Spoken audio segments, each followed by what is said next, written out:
আসসালামু আলাইকুম। সবাইকে শুভেচ্ছা জানাচ্ছি মাসুম মাহবুব। দর্শক, আন্তর্জাতিক বিশ্বের বেশ কিছু ব্রেকিং খবর রয়েছে। প্রথম খবরটি হলো, এবার পুরো ভারতে তুলকালাম ঘটে গেছে। টার্গেট পাকিস্তান। এটা কি পাকিস্তান করলো, নাকি ভারতের মধ্যে নিজেরাই কোনো সিস্টেম ইরোর ঘটিয়ে বসছে তার কি বলবো অপারেটররা? 800-র অধিক ফ্লাইট ক্যান্সেল। দ্বিতীয় গুরুত্বপূর্ণ খবর, এবার মার্কিন যুক্তরাষ্ট্রে 1000-এর অধিক ফ্লাইট ক্যান্সেল, প্রায় 5500 ফ্লাইট ডিলে।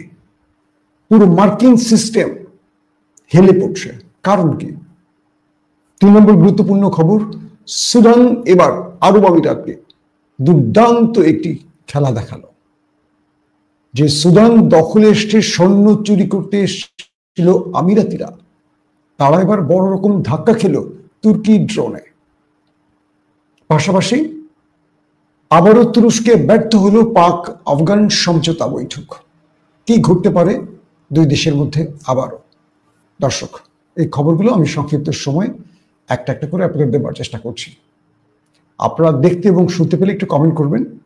দর্শক, প্রথমে আসছি আমেরিকা থেকে। চলুন আপনাদেরকে বিনা ভিসা আমেরিকায় নিয়ে যাই। মার্কিন যুক্তরাষ্ট্রে সরকার বিরোধী একটা বড় শক্তিশালী গ্রুপ দাঁড়িয়ে গেছে।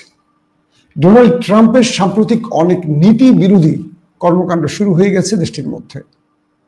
আমরা দেখলাম ট্রাম্প বিরোধী, আপনারা দেখেছেন যে ডেমোক্রেট যিনি প্রার্থী ছিলেন, আমাদের মুসলিম এক ভাই জোরান, তিনি বিজয় লাভ করেছেন। নিউ ইয়র্কের মুসলিম প্রথম মেয়র হলেন। ট্রাম্পকে মানে ট্রাম্পের বিপক্ষের বা তার দলের বিপক্ষের ব্যক্তিকে ভোট দিয়ে বিজয় করা হয়েছে। তো এবার সেই মামদানি, জোরান মামদানির পর যে বিষয়টি সবচেয়ে আলোচনা হয়েছে, মার্কিন পার্লামেন্টে বাজেট যে বিলটি, সেই বিলটি আটকে আছে। অর্থাৎ রিপাবলিক প্রার্থীরা তাদের যে কাঙ্ক্ষিত সদস্য, তাদের এই ভোটে বিল পাস হবে না। এখানে ডেমোক্রেট বা আদার্সদের সহযোগিতা লাগবে। তো যে কারণে রিপাবলিকদের এই ডোনাল্ড ট্রাম্পের এই নীতির বিরুদ্ধে দাঁড়িয়ে গেছে আমেরিকার বাকি দলগুলো। যে কারণে পার্লামেন্টে যে বিল উত্থাপন করা হয়েছে, সেই বিলটি আর পাশ হচ্ছে না। আর পাশ হচ্ছে না বলে সরকার রাষ্ট্রীয়ভাবে ভাতা দিতে পারছে না। আর পারছে না বলে আমেরিকার 1000-এর অধিক বিমান আজকে ক্যান্সেল হয়েছে। হাজার লক্ষ মানুষ বিমানবন্দর থেকে ফেরত গেছে কাঁদতে কাঁদতে। প্রায় 5500 ফ্লাইট ডিলে হয়েছে। এয়ার ট্রাফিক সিস্টেম অচল হয়ে পড়েছে। রাষ্ট্রের বিভিন্ন জায়গায় স্থবিরতা চলে এসছে। তাদের বক্তব্য হলো, যদি আমাদের ভাতা দিতে না পারে আমরা কেন কাজ করব? তার মানে যে আমেরিকা বিশ্ব মোড়ল, আজ তারা নিজেরাই বড় প্রশ্নবোধক চিহ্নের সামনে দাঁড়িয়ে গেছে। ট্রাম্পের এই আস্ফালন আজ আমেরিকানরা বৃদ্ধাঙ্গুলি দেখিয়ে দিয়েছে। তাহলে কি হবে এবার? পার্লামেন্টে বিল যদি পাশ না হয়, কি করবে ডোনাল্ড ট্রাম্প? দ্বিতীয় গুরুত্বপূর্ণ খবর হলো, পাক আফগান বৈঠক হয়েছে তুরস্কে আবারও। সেই বৈঠকে আফগান মুখপাত্র জাবিউল্লাহ মুজাহিদ বলেছেন, আলোচনা ব্যর্থ হয়েছে এবং পুরোপুরি পাকিস্তানকে দায়ী করেছে। তবে তিনি বলছেন, এইটুকু আসার কথা হলো, যুদ্ধবিরতি এখনো বলবৎ আছে, কিন্তু দুই দেশ যে আলোচনা করেছে, এখান থেকে কোনো কাঙ্ক্ষিত ফলাফল আসেনি। জাবিউল্লাহ মুজাহিদ বলছেন যে পাকিস্তান গর্তমি করছে, আর পাকিস্তান বলছে আফগানরা একটি শত্রু রাষ্ট্রের প্রেসক্রিপশনে কোনো বিষয় তারা মানতে রাজি হচ্ছে না। তার মানে দুই দেশের মধ্যে যে সমঝোতা বৈঠকটি হয়েছে তুরস্কে, সেটি পুরোপুরি এখন ব্যর্থ বলা যায়। তবে যুদ্ধবিরতি চলছে, এটি হলো একমাত্র আশার খবর, যে এখনো কোনো দেশ যুদ্ধে জড়াচ্ছে না। তবে দুই দেশের মধ্যে উত্তপ্ত পরিবেশ রয়েছে। পাকিস্তান একই সঙ্গে বলেছে, যদি আফগান সীমান্তের ভেতর থেকে পাকিস্তানে বড় কোনো আক্রমণ হয়, বড় মানে কি কোনো আক্রমণ হয়, তাহলে পাকিস্তান এমন উত্তর দেবে যেটা আফগানরা কল্পনা করতে পারছে না। তার মানে দাঁড়ালো, যে কোনো সময় আফগানিস্তানের ভেতর থেকে পাকিস্তানে কোনো আক্রমণ হলে এটার কড়া জবাব পাকিস্তান দেবে। দর্শক, তৃতীয় গুরুত্বপূর্ণ খবর, পাকিস্তানের সীমান্ত অঞ্চলে লাইন অফ কন্ট্রোল জুড়ে ভারত তার সেনা মোতায়েন বৃদ্ধি করেছে। অর্থাৎ ভারতের সেনা নৌ বিমান বাহিনীগুলো একটা বড় যুদ্ধের, দীর্ঘমেয়াদী যুদ্ধের প্রস্তুতি নিচ্ছে। তো এর মধ্যে পাক ভারতের সীমান্তে ভারতীয় ফৌজ বা সেনা বৃদ্ধি পাচ্ছে। তারা প্রচুর পরিমাণ সেনা ডিপ্লয় করেছে। অর্থাৎ ভারত একটা বড় অ্যাডভেঞ্চারে যেতে চাইছে, একটা বড় যুদ্ধের পরিকল্পনা নিয়ে হাঁটছে, এটা মোটামুটি কনফার্ম। তো এরই মধ্যে ভারতের অনেক ড্রোন আকাশে উঠছে। পাকিস্তানের পুরো অবস্থাটাকে নির্ণয়ের জন্য তারা একাধিকবার পাকিস্তানের ভেতরে এই ড্রোনগুলো ঢোকাবার চেষ্টা করেছে। এর মধ্যে কিছু ড্রোনকে ভূপাতিত করেছে পাকিস্তান, তবে ভারত বলছে এগুলো তাদের গোয়েন্দা বিমান ছিল, কোনো বিস্ফোরক ছিল না। আবার পাকিস্তান তারাও লাইন অফ কন্ট্রোলে সেনা ডিপ্লয় করে সেখান থেকে ভারতের পুরো অবস্থাটাকেও তারা অনুধাবনের চেষ্টা করছে যে ভারত আসলে কি করতে চাচ্ছে, কিভাবে কি করতে চাচ্ছে। পাকিস্তানের ইন্টেলিজেন্স তথ্য মানে আইএসআই যে ব্রিফগুলো করছে যে তারা একটা বড় যুদ্ধের প্রস্তুতি নিয়ে রেখেছে ভারত, এবং তারা ফলস ফ্ল্যাগ অপারেশনের দিকে যাচ্ছে। অর্থাৎ নিজেরা কোন একটি অঘটন ঘটিয়ে পাকিস্তানকে দায়ী করে তারা যুদ্ধটা শুরু করতে চাইছে। আর তাই পাকিস্তান সর্বোচ্চ সতর্ক অবস্থানে রয়েছে। ইতিমধ্যে একাধিক ট্র্যাপে পাকিস্তানকে ফেলতে চেয়েছিল ভারত, কিন্তু সেই ট্র্যাপগুলো ব্যর্থ হয়েছে। এর মধ্যে একজন জেলে ধরা পড়েছে। এরপর কাশ্মীর সীমান্তে ভারতীয় সেনাদের উপর হামলার ঘটনা ঘটেছে। এগুলো একটিও ভারতকে সেইভাবে জড়িয়ে প্রমাণ করতে পারেনি। তাই ভারতের বিরুদ্ধে এই মুহূর্তে দুদেশই স্যাটেলাইট ইমেজ নিয়ে গভীর বিশ্লেষণ করে খেলা খেলছে। কেন বললাম? ভারত তার স্যাটেলাইটগুলো পাকিস্তানের ব্যাপারে সজাগ রেখেছে এবং প্রতি মুহূর্তে আপডেট নিচ্ছে। একইভাবে পাকিস্তানও তারা প্রতি মুহূর্তে ভারতের আপডেট সংগ্রহ করছে, এবং যাতে করে ভারত কোনো ফলস ফ্ল্যাগ অপারেশন করতে না পারে এই ক্ষেত্রে সর্বোচ্চ সতর্ক থাকছে কে? পাকিস্তান। আর যদি হয়েও যায়, পাকিস্তান সেটাকে একটা সদুত্তর দেওয়ার জন্য চেষ্টা করছে। কারণ আমি যদি আমার ঘরে আগুন লাগিয়ে আপনাকে দায়ী করতে চাই, এখান থেকে বাঁচা খুব কঠিন। ভারত এই কাজটি করতে চায়, তবে পুরনো স্ক্রিপ্টে করবে না, নতুন কোনো স্ক্রিপ্টে করবে, এটা হয়তো আমরা আগামী কয়েক দিনের মধ্যে বুঝবো। তবে দুই দেশের মধ্যে যে উত্তেজনাকর পরিস্থিতি আছে, যে কোনো সময় দেখবেন কোনো একটি পক্ষ আক্রমণ করে বসবে, এটা মোটামুটি কনফার্ম। তারপরে 4 নম্বর ব্রেকিং খবরটি হলো ভারতের ভেতরে একটা বিশাল সাইবার অ্যাটাক হয়ে বসছে। এতে করে পুরো ভারত অচল হয়ে পড়েছে। 800 ফ্লাইট ক্যান্সেল হয়ে গেছে ভারতের।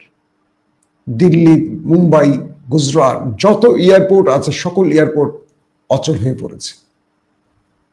ভারতীয় কিছু গণমাধ্যম বলছে পাকিস্তান একটা বিশাল সাইবার অ্যাটাক করেছে ভারতের উপর। এখানে যে বিশ্লেষণগুলো পাওয়া যাচ্ছে সেই বিশ্লেষণগুলো বলা হচ্ছে যে সাম্প্রতিক যে বুনিয়ানুল মারসুস এবং অপারেশন সিঁদুর, এখানে পাকিস্তান ভারতকে পরাজিত করেছে আকাশে। এখানে স্থল যুদ্ধটা খুব লম্বা সময় হয়নি, লাইন অফ কন্ট্রোলে গোলাগুলি হয়েছে, এইটাই। অর্থাৎ ভারতীয় ফ্লাইট যুদ্ধ বিমানগুলো রাফায়েল, মিগ বা আদার্স যেগুলো তারা ব্যবহার করেছে, এগুলো যখন পাকিস্তানের ভেতরে ঢুকতে চেয়েছে, তখন চীন এবং তুর্কি এয়ার ডিফেন্স সিস্টেমগুলো ব্যবহার করে, ইলেকট্রনিক্স ওয়ারফেয়ার ব্যবহার করে, আদার্স সিস্টেমগুলো ব্যবহার করে আকাশে জ্যাম তৈরি করে, জিপিএস লস করে দিয়ে, ইরোড করে দিয়ে ভারতীয় রাফায়েল বা আদার্স যুদ্ধ বিমানগুলোকে ভুল সিগন্যাল দিয়েছিল।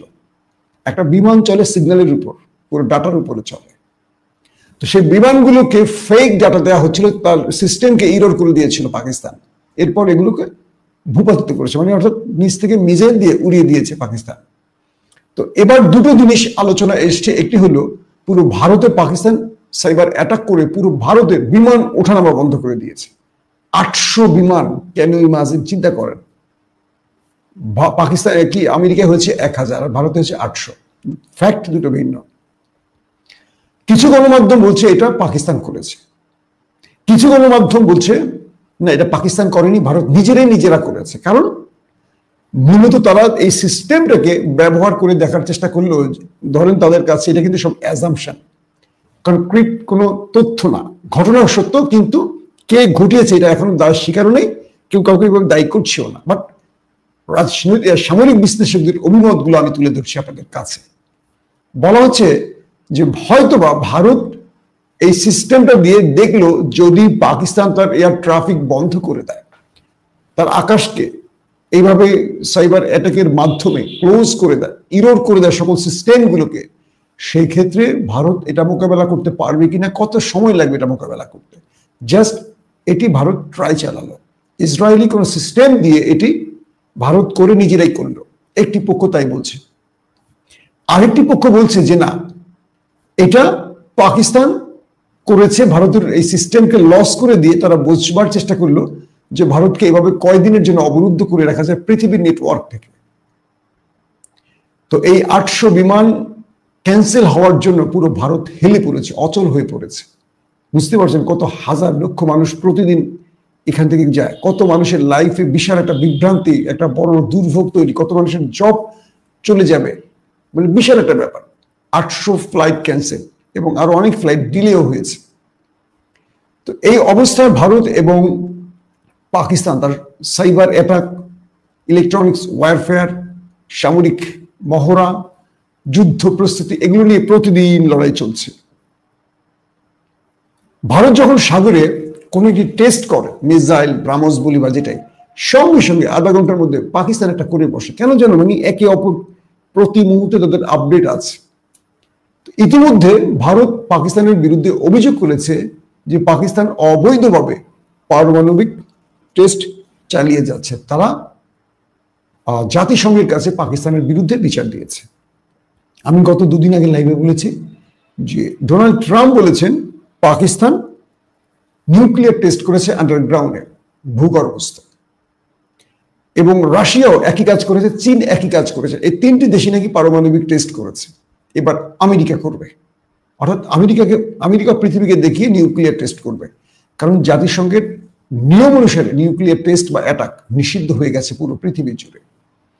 তো এটার পরপরই ভ্লাদিমির পুতিন বলেছেন যদি আমেরিকা এই দুঃসাহস করে তাহলে এটা শক্ত জবাব নিউক্লিয়ার দিয়ে আবার দেবে রাশিয়া।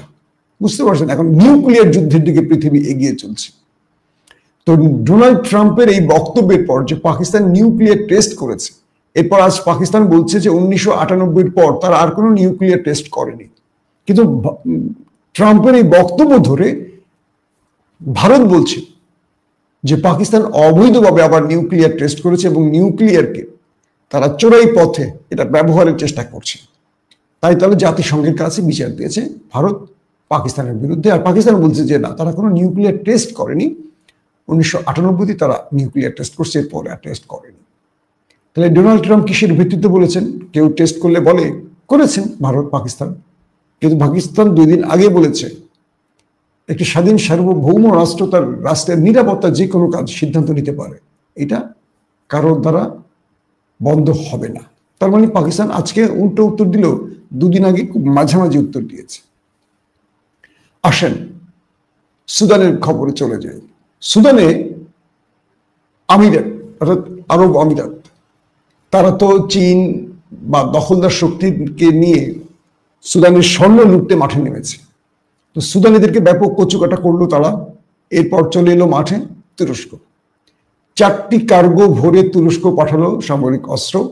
তুরস্কের ইন্টেলিজেন্স, তুরস্কের সামরিক বিশেষজ্ঞরা এখন সুদানে অবস্থান করছেন এবং প্রথম দিনই একটা বিশাল ধাক্কা দিয়ে দিয়েছে এই সশস্ত্র বাহিনীকে, তুর্কি বাহিনীগুলো, সুদানে যারা মানুষের উপরে হত্যাযজ্ঞ চালাচ্ছে, মানে আরব আমিরাতের সমর্থন গোষ্ঠী পুষ্ট সন্ত্রাসী গ্রুপকে। আজকের খবর বলছে যে 2 পক্ষের মধ্যে এখন খেলা চলছে। এই 2 পক্ষের খেলার মধ্যে তুর্কি ড্রোন বাইরাক্তার TB2 বিভিন্ন জায়গায় খুঁজে খুঁজে আমিরাত গ্রুপের মদতপুষ্ট সশস্ত্র বাহিনীকে অ্যাটাক করে ব্যাপক ক্ষয়ক্ষতির মুখে ফেলেছে। এবং আজকে বহু জায়গায় তুর্কি ড্রোনগুলো আমিরাতের বাহিনীকে পিছু হটতে বাধ্য করেছে। তাদের প্রচুর বাহিনীকে আজকে একেবারে ওপারে পাঠিয়েছে তুর্কি ড্রোন দিয়ে সুদান। পরবর্তী তারা চীনের একটি ড্রোন নিয়ে এসেছিল তুর্কি ড্রোনকে মোকাবেলা করতে, এবং সেটিকেও প্যাকেট করে, বুঝতে পারছেন, সেটিকেও ধ্বংস করে দিয়েছে তুর্কি ড্রোন। এই মুহূর্তে আমিরাত তার মিত্রদের নিয়ে আরো বড় অ্যাডভেঞ্চারে আসার চেষ্টা করছে। আর পাশাপাশি তুরস্ক, মিশর, সৌদি আরব, ইরান তারা একজোট হয়ে আমিরাতকে মোকাবেলা করছে সুদানে। তবে এখন পর্যন্ত মাঠে নামার খবর পাওয়া গেছে তুরস্ক এবং মিশরের। এই ক্ষেত্রে আমিরাত পাশে পাচ্ছে চীনকে, ইসরায়েলকে। বিশ্বের রাজনীতির যে দাবা খেলা প্রতি মুহূর্তে পাল্টাচ্ছে। আরব আমিরাত সৌদি একজোটের, কিন্তু এই ক্ষেত্রে এসে আরব আমিরাতের বিপক্ষে দাঁড়ালো সৌদি। আবার তুরস্ক, ইরান মুখোমুখি, কিন্তু এক্ষেত্রে সুদান ইস্যুতে তারা একজোট। চীন, ইরান বন্ধু, কিন্তু এক্ষেত্রে চীন আরব আমিরাতের বন্ধু সুদান ইস্যুতে। অর্থাৎ সুদানে তাদের টার্গেট হলো রাষ্ট্রের এই স্বর্ণ লুট করা। এই স্বর্ণ নিয়ে আরব আমিরাত আরো কোটিপতি হবে, আর সেখান থেকে ইসরায়েলে টাকাগুলো ট্রান্সফার করবে, নেতানিয়াহুকে আরো ধনী করবে, আর মদ মাস্তি করবে, মেয়েটে নিয়ে ফুর্তি করবে। আমিরাতের লোকেরা জুবা ডুবা পরে, আর সুদানের লোক না খেয়ে মরবে। আর তুরস্ক চাইছে সুদানের সম্পদ সুদানই থাকবে, না তুরস্ক নেবে না আমিরাত নেবে। সুদানের ভাগ্য পরিবর্তনের জন্য এর দলের বাহিনী কাজ করছে। আগামী দিনগুলোতে আরো বড় লড়াই বাঁধতে যাচ্ছে, ঠিক সিরিয়ার মতো। এবং তুর্কি বাহিনীগুলো সেখানে আরো বেশি অ্যাক্টিভ হচ্ছে। প্রতি মুহূর্তে সামরিক তাদের যে ইন্টেলিজেন্স সব আরো বেশি জোরে সোরে কাজ করছে। এবং তুর্কি ড্রোন দিয়ে, ঠিক আজারবাইজান বলি আর সিরিয়া বলি, সেই সিরিয়ার আলেপ্পোর কথা মনে আছে আপনাদের।